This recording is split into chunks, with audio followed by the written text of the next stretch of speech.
इचलकरंजी महानगरपालिका सार्वत्रिक निवडणुकीत अर्ज माघारीच्या अखेरच्या दिवशी तब्बल 137 उमेदवारांनी माघार घेतली। त्यामध्ये राजकीय पक्षांच्या 10 अधिकृत उमेदवारांचा समावेश आहे। 2 दिवसात 159 उमेदवारांनी तलवार म्यान केल्याने 65 जागांसाठी रिंगणात 286 उमेदवार बाकी आहेत।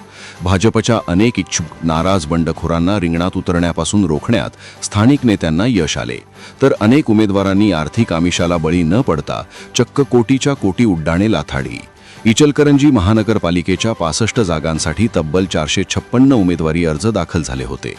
छाननीत 11 अर्ज अवैध ठरले होते, तर अर्ज माघारीच्या 2 दिवसात घडामोडी घडत राजकीय पक्षाच्या अधिकृत 10 जणांसह तब्बल 159 जणांनी माघार घेतली।